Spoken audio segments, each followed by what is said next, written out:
नमस्कार, स्वागत है आपका। क्रिएटिविजन न्यूज का एक्सप्लेनर देख रहे हैं। आपके साथ मैं हूं शबाब। उत्तर प्रदेश में 2027 का चुनाव सर पर है, वक्त बहुत कम है। आम आदमी की भाषा में आप ये बात कह सकते हैं कि अभी तो 2 साल का वक्त है, अभी तो बहुत समय है, चुनाव होते रहेंगे। लेकिन राजनीतिक पार्टियों के लिए ये समय बहुत कम है, क्योंकि उन्हें इन 2 सालों में अपनी सभी तैयारियों को मुकम्मल कर लेना है, दुरुस्त कर लेना है। 2024 के लोकसभा चुनाव में अखिलेश यादव का जो पीडीए का फॉर्मूला रहा वो हिट रहा। पीडीए का मतलब पिछड़ा, दलित और अल्पसंख्यक। अखिलेश यादव की अगर जुबान में समझे तो ये फॉर्मूला उत्तर प्रदेश में अखिलेश यादव के लिए बड़ा कारगर रहा है। और इस फॉर्मूले के तहत अखिलेश यादव ने उत्तर प्रदेश में वो कारनामा कर दिखाया जो उनके पिता मुलायम सिंह यादव भी नहीं कर पाया। जी हां, लोकसभा चुनाव में समाजवादी पार्टी को 37 सीटें मिली। ये 37 सीटें उत्तर प्रदेश में मुलायम सिंह से भी ज्यादा अखिलेश यादव के दौर में जीतकर समाजवादी पार्टी आई, क्योंकि मुलायम सिंह के दौर में अधिकतम 35 सीटें समाजवादी पार्टी जीत पाई। यानी कि ये बात तो तय हो गई कि अखिलेश यादव का ये जो पिछड़ा, दलित और अल्पसंख्यकों का जो कॉम्बिनेशन था वो कारगर रहा, वो हिट रहा, और उसका बड़ा फायदा समाजवादी पार्टी को मिला। और सिर्फ समाजवादी पार्टी को ही, कांग्रेस को भी इसका बड़ा फायदा मिला। कांग्रेस जो हाशिए पर थी उसके भी आधा दर्जन से ज्यादा सांसद उत्तर प्रदेश से जीत गए।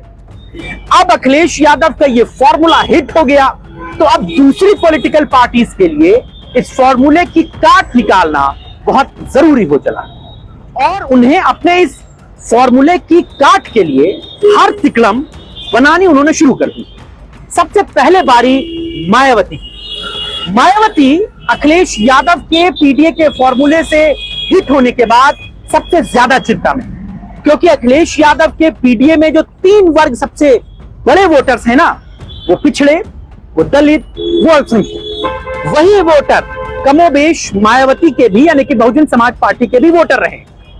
उनमें खास तौर से दलित मतदाता मायावती का कोर वोटर कहा जाता रहा है। उत्तर प्रदेश में लगभग 22-22.5% की आबादी दलित वोटरों की। तो ऐसे में दलित वोटर अगर अखिलेश यादव के साथ शिफ्ट हो गया 2024 के लोकसभा चुनाव में, तो ये मायावती के लिए सबसे बड़ी खतरे की घंटी है और मायावती को इसका तोड़ निकालना बहुत जरूरी है। इसीलिए मायावती ने आकाश आनंद को शंट करने के बाद आज एक बार फिर से तेजी के साथ अपने उसी पुराने फॉर्मूला, जिसे सोशल इंजीनियरिंग का नाम दिया जाता था, उस पर वो काम करने लग गई। जी, आज मायावती ने एक बड़ी बैठक अपने पार्टी कार्यालय में बुलाई थी। इस बैठक में 2 चीजों पर बड़ा काम किया। पहला, भाईचारा कमेटी को वापस से बनाने के दिशा निर्देश दिए गए। भाईचारा कमेटी क्या होती है यह भी आपको समझाता चलता हूं। बहुजन समाज पार्टी में सोशल इंजीनियरिंग के फॉर्मूले में भाईचारा कमेटी एक बड़ा रोल प्ले करती है। भाईचारा कमेटी में हर वर्ग के लोग शामिल होते हैं। ये अपने अपने समुदाय में अपने अपने जो लोग होते हैं उनके बीच में जाकर पार्टी की तमाम जो बातें होती हैं, जो पार्टी की लाइन होती है, उसको बताते हैं।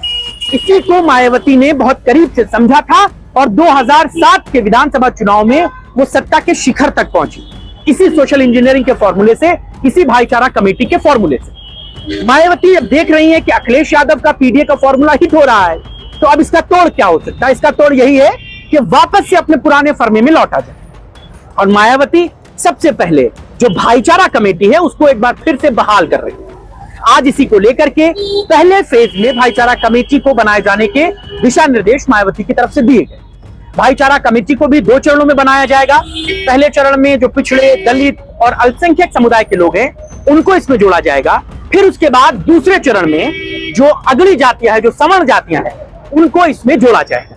यानी कि ये बात साफ तौर से समझी जा सकती है कि अखिलेश यादव ने जिस पीडीए के फॉर्मूले पर उत्तर प्रदेश में लोकसभा चुनाव में प्रचंड जीत दर्ज की, उसने बीजेपी के जीत के रथ को रोक दिया।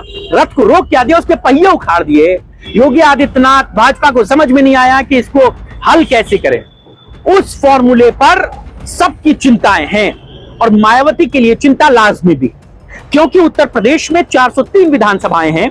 2012 में सत्ता से बाहर होने के बाद मायावती, उनकी पार्टी बहुजन समाज पार्टी लगातार हाशिए पर खिसकती रही और यह बहुजन समाज पार्टी के लिए बड़ी चिंता का सबब है। आज लोकसभा में बहुजन समाज पार्टी का कोई सांसद नहीं, राज्यसभा में कोई नहीं, उत्तर प्रदेश की 403 विधानसभाओं में एक विधायक उनका है, विधान परिषद में कोई नहीं, जिला पंचायती में कोई नहीं, कोई सभासद नहीं, कोई मेयर नहीं, कहीं भी बसपा का नाम लेवा कोई बचा नहीं। तो अब ऐसे में मायावती के सामने चिंता ज्यादा है। उनकी चिंता सिर्फ भारतीय जनता पार्टी नहीं, मायावती की चिंता भारतीय जनता पार्टी से ज्यादा बड़ी अखिलेश यादव यानी समाजवादी पार्टी, क्योंकि भारतीय जनता पार्टी तो खुलकर मंचों से कहती है, उसके कई नेता कहते हैं कि उन्हें मुसलमानों का वोट नहीं चाहिए, एक वर्ग का वोट नहीं चाहिए। यानी कि मायावती के पास ये सेफ गेम है कि अगर वो मुसलमानों को अपने फेवर में कर लेती तो फिर उनके लिए बड़ा फायदे का सौदा होगा। आपको याद है मौलाना महमूद मदनी ने, मौलाना अरशद मदनी ने कल एक बड़ा बयान जारी किया था बिहार में नीतीश कुमार और चिराग पासवान की रोजा अफ्तार पार्टी थी।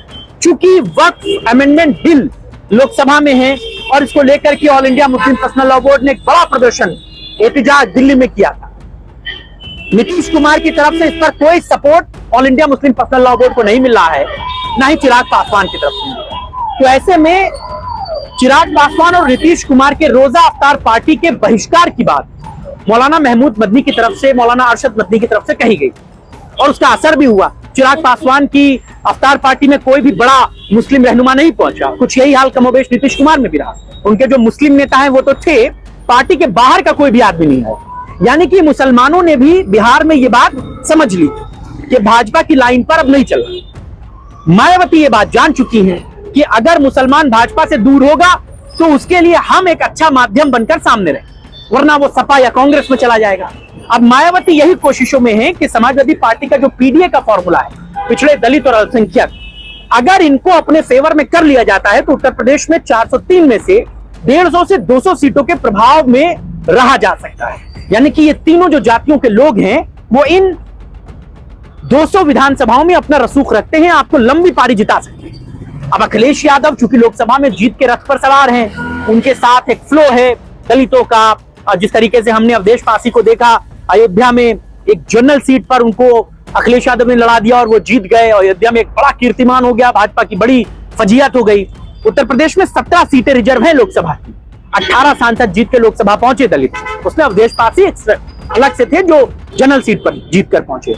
यानी कि मायावती को यह बात साफ तौर से समझ में आती है कि इन 17 सीटों पर एक बड़ा प्रभाव है, एक बड़ा वजूद दलितों का है, मुसलमानों का है। तो पीडीए का जो फॉर्मूला अखिलेश यादव का है उसकी काट ये भाईचारा कमेटी हो सकती। दूसरी बात उन्होंने क्या की है, दलितों को अपने फेवर में लाने के लिए जो उनका पुराना वाला बामसेफ था, जिसे आज जो कांशीराम ने बनाया था, उसको वो वापस से एग्जीक्यूट कर रही हैं, उसको वापस से वो पटरी पर लाने की कोशिश कर रही है। यानी कि अखिलेश यादव का जो पीडीए का फॉर्मूला था वो बिल्कुल हिट साबित हुआ और उसके बाद मायावती सरीखी पॉलिटिकल पार्टीज के लिए ये बड़ी चिंता की लाइन हो गई कि कैसे इस पीडीए की काट को निकाला जाए। और इसीलिए मायावती गुपचुप तरीके से रणनीति लगातार बना रही हैं, लगातार मीटिंग्स चल रही हैं। जिन मीटिंग्स में मीडिया को इंफॉर्मेशन मिलती है वो तो जाती है, इसके अलावा भी लगातार फिर चाहे वो जोनल कोऑर्डिनेटर्स की मीटिंग हो, मंडल कोऑर्डिनेटर्स की मीटिंग हो, प्रदेश अध्यक्षों की मीटिंग हो, अभी तो मायावती ने पूरे देश भर के बहुजन समाज पार्टी के नेताओं को बुलाया था।